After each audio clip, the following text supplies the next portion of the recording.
Hey bien salut tout le monde et bienvenue pour cette nouvelle vidéo. Et aujourd'hui on va parler matériel vidéo. Alors si j'ai décidé de vous montrer un petit peu tout mon matos vidéo, c'est parce que d'ici les prochains jours on va beaucoup s'en servir. Du coup je vais vous expliquer pourquoi je m'en sers et pour quel type de tournage. Donc déjà pour commencer on va parler caméra et notamment de ma caméra principale qui me filme actuellement. Qui est la Canon 750D. Alors déjà, pourquoi je l'ai acheté? C'est pour 4 raisons. Première raison, c'est à cause du budget, puisque la caméra était à 629 € avec le boîtier, avec l'objectif 18-55 mm. Donc c'était plutôt avantageux pour moi de le prendre. Donc du coup, c'est la première raison qui m'a poussé à acheter.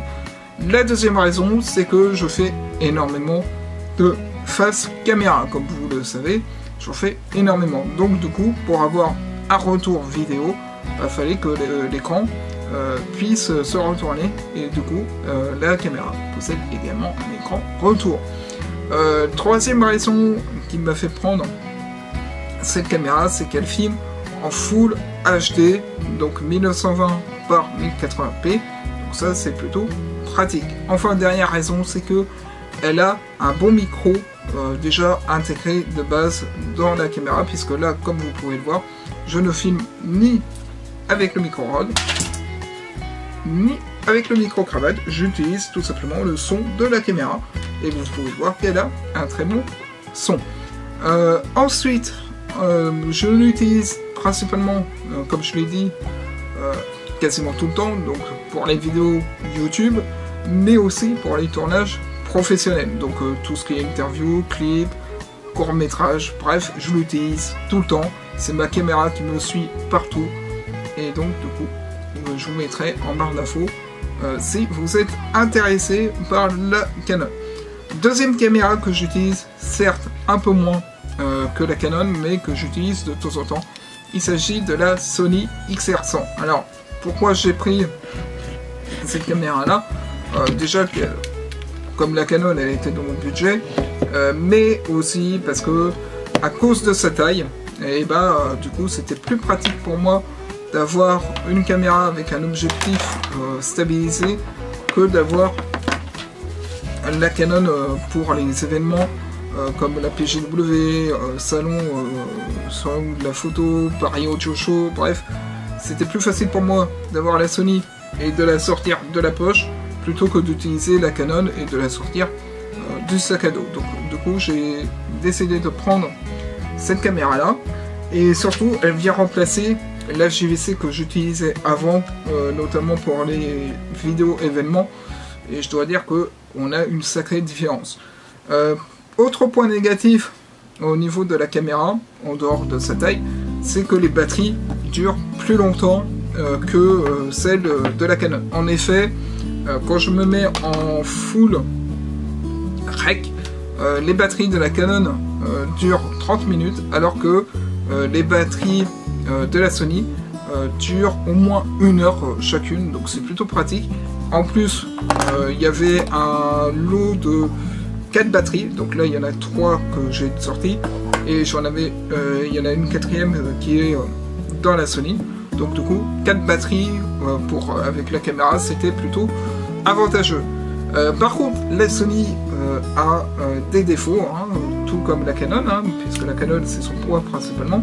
La Sony, elle, on va dire que il y a 2 défauts. Déjà, premièrement, contrairement à la Canon, elle n'a pas d'écran retour, comme vous pouvez le voir. Et comme je l'ai déjà dit, elle n'a pas de retour écran. Deuxième point négatif, c'est que contrairement à la Canon, elle n'a pas non plus d'entrée micro. Je vais vous mettre quelques images, vous verrez. Elle n'a pas d'entrée micro. Alors certes, elle a des micros juste ici, qui sont bien, mais dès qu'il y a du bruit ambiant, comme les bus, comme des gens qui parlent autour, et du vent, ça devient très vite insupportable. Mais je l'utilise de temps en temps, malgré tout. Enfin, la troisième caméra que j'utilise, c'est la GoPro Hero 7 Black. Alors pourquoi avoir acheté cette GoPro, même si je ne l'utilise pas autant? même si j'ai fait quelques vidéos tests pour la chaîne YouTube, c'est tout simplement parce qu'à un moment donné, avec la mission locale, on faisait énormément de vidéos, on va dire entre guillemets, sportives. C'est-à-dire qu'on allait avec des jeunes et puis on les suivait quand ils faisaient de la course, ce genre de choses. Donc du coup, c'était plus pratique d'avoir une GoPro que la Canon ou la Sony. Donc voilà en ce qui concerne les caméras que j'utilise. Alors certes, de temps en temps, j'utilise le téléphone, mais bon, j'utilise plus le téléphone en mode téléphone que caméra, hein, on va pas se le cacher à ce niveau-là. Donc ça, c'est la partie, on va dire, caméra, que je vous ai montré. Et maintenant, on va parler de la partie accessoires. Donc, pour commencer, en termes accessoires, j'utilise un trépied qui me suit partout, notamment pour les interviews, les événements, ce genre de choses. C'est le trépied de chez Teron, voilà. Comme je l'ai dit, je vous mettrai tout en barre d'infos. Donc pourquoi je l'utilise? C'est un trépied déjà léger, donc au niveau poids c'est plutôt pratique. Mais dès qu'il y a un coup de vent, hop, il se casse la gueule. Donc c'est un peu moins pratique à ce niveau-là. Ensuite, l'avantage c'est qu'il fait 1m80, donc c'est plutôt pratique pour les interviews, comme je le disais. Mais son inconvénient c'est tout de même son poids, puisque dès qu'il y a un coup de vent, il tombe par terre. En deuxième trépied que j'utilise, c'est celui qui est sur la Canon 750D, qui est un trépied macro qu'utilisait avant mon père, donc je n'ai pas la référence malheureusement de ce trépied. L'avantage qu'il a, c'est que je peux mettre l'appareil photo en format portrait, et vous verrez qu'on va s'en servir également de ce format là, mais je vous ai dit pas tout pour l'instant. En termes d'accessoires vidéo, j'utilise également ce petit stabilisateur. Alors je sais, il y en a qui vont rigoler en mode ah ah ah, très drôle ce stabilisateur et tout. C'est vrai, c'est pas un stabilisateur 3 axes. C'est vrai qu'il est pas ouf à 100%, mais de temps en temps, il sauve un petit peu sur les tournages, notamment de mouvements et tout. Alors certes, je dois être plus lent qu'avec un stabilisateur 3 axes, mais rassurez-vous, je vais prochainement le changer par un stabilisateur 3 axes. Donc ça, c'était le stabilisateur. Et concernant la partie audio, j'utilise un petit peu comme tous les youtubeurs à l'heure actuelle, le micro Rode, donc, qui est celui-ci, en termes de micro Rode. Pareil, je vous mettrai en lien le micro. Donc c'est un micro très pratique, c'est ce que j'utilisais avant pour tous mes tournages. Maintenant, j'utilise de temps en temps le micro cravate qui est celui-ci, donc c'est un micro Rode également. Donc c'est plutôt pratique, notamment pour les interviews, puisqu'il y a juste à clipser ici, puis c'est bon quoi. Donc du coup, voilà les deux micros que j'utilise. Enfin, dernier accessoire que j'utilise très peu sur la chaîne YouTube, mais que j'utilisais en tournage, notamment pour les vidéos avec ACA, c'est tout simplement un fond vert. Alors pourquoi je l'utilise très peu? C'est tout simplement parce que je n'ai pas les accessoires pour attacher le fond vert. Vous allez me dire, comment ça se fait que tu utilisais pour ACA? Eh bien, tout le monde, désolé pour la coupure, j'ai dû chasser un insecte qui était rentré dans la chambre. Donc, du coup, je disais qu'en termes du fond vert, tout simplement que lorsque je faisais les vidéos avec ACA, on se déplaçait énormément dans les écoles, et donc pour accrocher le fond vert, on utilisait principalement les aimants des tableaux pour l'accrocher, et donc du coup c'est comme ça qu'on arrivait à tourner avec le fond vert, même si là pour les vidéos sur la chaîne YouTube il va falloir que j'achète les accessoires pour l'accrocher correctement. En termes donc là c'était la partie tournage que je vous ai montré en termes de matériel, et qui dit tournage dit également montage, donc je sais que les défenseurs de Mac vont se hérisser les poils quand ils vont voir que j'utilise un PC portable, surtout un MSI, mais on va dire que le MacBook Pro c'est impossible pour moi à l'heure actuelle d'en acheter un, puisqu'il coûte plus de 1600 €, rien qu'à 13 pouces, et un 20 pouces coûte plus de 2500 balles. Honnêtement, le PC portable que j'ai, qui est le MSI GEL 72M7R DX858 FR, là, ça c'est la référence, vous aurez tout en description encore une fois, me sert correctement. J'ai envie de dire, il fait tourner Premiere Pro, il fait tourner Photoshop, Sony Vegas Pro, bref, il fait tourner le logiciel que je lui demande de faire tourner. Il y a juste After Effects qui peut pas faire tourner, et donc c'est pour ça que je pense changer de PC, mais c'est pas tout de suite que je vais le changer.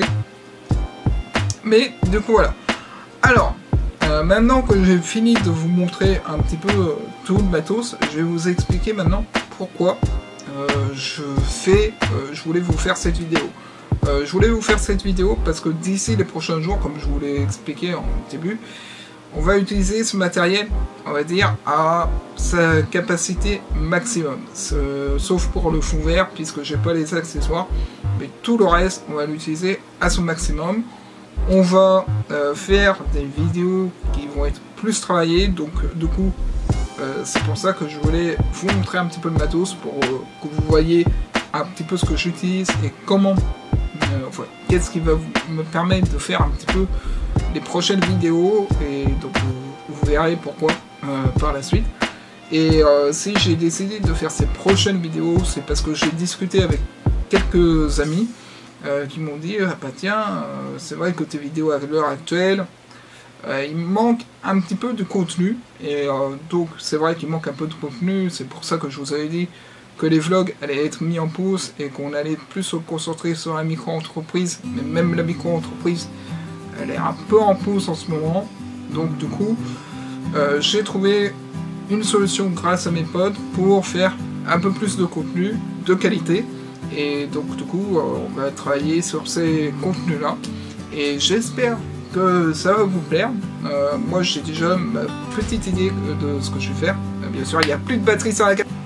Donc je disais avant que la batterie se vide, qu'avec ces pods justement j'ai vu, et du coup j'ai regardé quelques vidéos pour m'inspirer un petit peu, pour voir comment je pourrais tourner dans ce style, et du coup j'ai trouvé, on va dire, le format qui pourrait correspondre. Donc là il va y avoir des vidéos, on va dire que les 2-3 premières vidéos ça va être surtout des tests. Si ça vous plaît dans ce format là, je continuerai, sinon je vais essayer d'améliorer le format. Mais en tout cas voilà, ça va être des vidéos plus travaillées, où il y aura du contenu de qualité, puisque là malheureusement avec le confinement ça fout un petit peu la mort, puisque je ne peux pas voyager avec ACA pour aller faire les vidéos vlog. Je ne peux pas vous parler de la micro-entreprise, parce que toutes les autres entreprises, on va dire les clients avec qui je devrais travailler avec la micro-entreprise sont fermés. Donc du coup, on va dire, grâce à ce troisième, ces vidéos-là vont me permettre de vous faire du contenu, vous faire de la vidéo travaillée. Ça va me permettre également d'utiliser tout mon matériel vidéo à 100%, et j'espère que vous allez répondre présent, que vous serez là pour voir les vidéos, etc. Donc moi je vous dis à la prochaine. N'hésitez pas à liker la vidéo si elle vous a plu. En tout cas, encore une fois, tous les liens seront dans la description. Et puis moi je vous dis à la prochaine pour une prochaine vidéo. Sur ce, bye tout le monde.